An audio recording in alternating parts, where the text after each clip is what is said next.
Welcome back, everyone, for another deep dive. This time, we're looking at something we all talk about every day, Yeah. the weather. Yeah. But we're going way beyond, it's a beautiful day, isn't it? Right. We're going to explore how people talk about the weather around the world. Yeah, and all the interesting little things we can learn from that. Exactly. So we've got a whole bunch of sources for this one. Yeah. Language guides, real conversations from YouTube videos.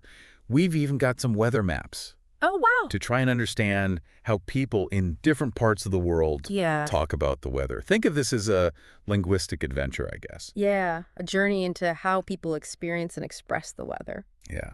So let's start with something really basic, Okay. talking about the weather. I mean, this is something everyone does, right? It's like the ultimate small talk. Oh, yeah. It really is a universal icebreaker. Whether you're complaining about the heat or celebrating the first snowfall, talking Yeah. about the weather, it's like this common ground, Yeah.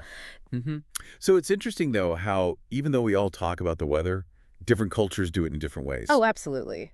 There are subtle differences in how people from various English-speaking countries Yeah. discuss the weather. It's fascinating. Let's start with the U.S. then. Okay.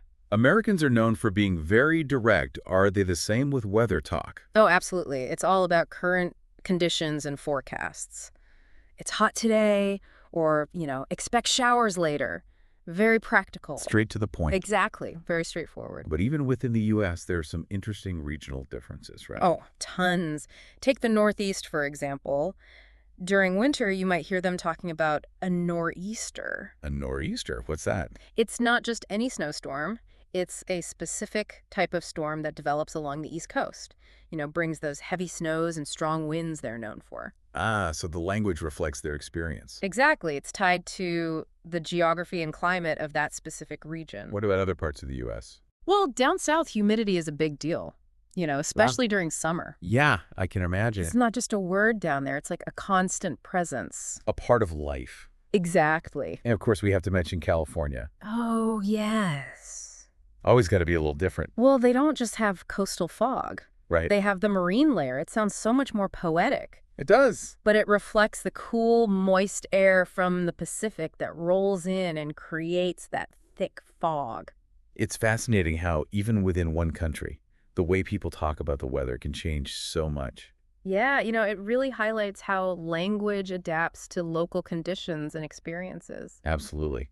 Well, let's hop across the pond now Okay. and see how our friends in the UK talk about the weather. The British are known for using such descriptive language. They'll say the weather is splendid or dreadful. Right, so it's not just about the facts, it's also about their feelings towards the weather. Precisely. It adds a layer of emotion and personality to the conversation.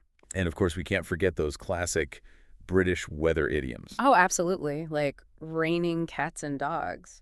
Do you think younger people still use that one, though? That's a good question. Hmm. It might be one of those phrases that's fading out, Yeah. but it does create such a vivid image. It does, doesn't it? Speaking of vivid imagery, they also have chucking it down, which I love. Chucking it down. Yeah, for when it's raining really hard. Exactly. So informal. I like that one. It captures that sudden, intense rain. Speaking of raining cats and dogs, any idea where that expression came from? Well, one theory suggests it's from 17th century England. Back then, sanitation was poor, so heavy rains would wash animal carcasses into the streets. Oh. Yeah, not a pretty picture, but it shows how language can evolve from specific events in history. So it's a glimpse into the past. In a way, yes. Fascinating. Okay, let's move on now to a place known for its laid-back attitude and love of slang. Australia. All right. I bet they have some interesting ways of talking about the weather, too. Oh, they do. With their diverse climate, Australians have a pretty relaxed, almost humorous way of talking about the weather. Yeah, true. They've got slang for everything, from scorching heat to those torrential downpours. So if it's really hot, what would they say? You might hear them call it a scorcher. A scorcher. Yeah, it kind of captures that intense heat, I like it. And when there's a high risk of bushfires, they'll talk about total fire bans being put in place. Oh, yeah, makes sense. Important information, but delivered in that Aussie laid-back style. So if you're visiting Australia, it's good to know some of the local slang. Oh, definitely. It helps you blend in and connect with the people. Exactly. Shows you're making an effort to understand their culture. Okay, but let's move beyond regional differences now Okay. and think about how we can all improve our weather vocabulary, make it more interesting. Yeah, let's go beyond just sunny and rainy and get more descriptive. Right. So instead of just saying it's windy, what could we say? You could say something like, the wind is gusting up to 50 kilometers. Ah, that's much more specific. Exactly. Gives you a better sense of how strong the wind is. What about if it's a partly cloudy sky? How can we make that more interesting? You could say something like, we've got partly cloudy skies today, or even, there's a mix of sun and clouds. Mm-hmm.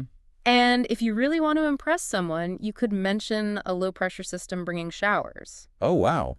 Like, looks like we've got a low-pressure system moving in, so expect some rain later. Now that sounds impressive. Yeah. But I have to admit, I don't really understand how low-pressure systems cause rain. Oh, well, basically it's like this. Yeah. Low-pressure systems have lower atmospheric pressure than the surrounding areas, which causes air to rise. Mm-hmm. As it rises, it cools and condenses, forming clouds and eventually rain. Oh, okay, that makes sense. It's not just random, there's a scientific reason behind it. Right, so understanding the why adds another layer to the conversation. Exactly. You can go beyond just stating the obvious. Okay, I'm ready for a little detour now. Oh, where are we going? Into the world of idioms and figures of speech. Weather metaphors, you know. Ah, yes. They're everywhere. We use them to talk about everything from emotions to business deals. It's really clever how they take something familiar, like the weather, Yeah. and use it to talk about things that are harder to explain, like feelings. It's like weathering a storm. Everyone knows what that means, even if they've never actually been through a storm. Exactly. It's a way of expressing complex ideas in a relatable way. And there are also those positive and negative connotations. Right. Like sunny disposition versus cloudy mood. It's like using the weather as shorthand for someone's personality or emotional state. Yeah, and it can be really effective, but do you ever feel like these metaphors are overused? Sometimes, yeah, it depends on the context, I guess. Right. Like a well-placed weather metaphor can be great, but too many can make it sound a bit cliche. Totally agree. Like anything, it's all about balance. No, okay, so we've talked about slang, idioms, even a little bit of meteorology. Yeah, I've covered a lot. But knowing the right words is only half the battle, right? We need to actually use them in conversations. You're absolutely right. It's about knowing how to weave those words seamlessly into our interactions, whether we're talking to friends or colleagues at work. It's amazing, though, we've spent all this time talking about the weather, and it hasn't been boring at all. I know. It shows that even something as ordinary as the weather can be a source of fascinating insights and engaging conversations. Absolutely. But how do we take those basic weather comments and make them more meaningful? How do we go beyond just stating the obvious? That's a great question, and that's exactly what we're going to explore in the next part of our deep dive. Okay. We'll look at specific strategies for asking engaging questions. All right. And tailoring your language to different social contexts. All right. So we're back and ready to put all of our newfound weather knowledge into practice. Yeah. It's one thing to know the vocabulary, Right. but it's another to actually use it effectively in conversations. Absolutely. So how do we take those basic weather comments, you know, the ones we all make, and make them less basic? How do we say something more interesting? One really effective way is to ask open-ended questions. Instead of just saying, nice weather today, which only invites a yes or no answer, try something like, are you enjoying this warm spell? Or, what are your plans for this sunny weekend? Ooh, I see what you mean. It encourages the other person to actually talk about their experiences. Exactly. And it shows you're genuinely interested, not just using the weather as filler. But it's also important to consider the context, right? Oh, absolutely. Like talking about the weather with friends is different than talking about it at work, for example. Totally. With friends, you can be more casual, you know, use slang, maybe even crack a joke or two. Like, this heat is making me melt faster than an ice cream cone. Well, maybe work on that one a bit more. Okay, you're right. But in a more formal setting, like at work, it's best to stick to more neutral observations. Yeah, keep it professional. Something like, it appears we're in for some rain later this afternoon. Exactly. But even in a formal setting, you can still ask thoughtful questions to engage your colleagues. Okay, like what? You could say, do you think this rain will affect the commute?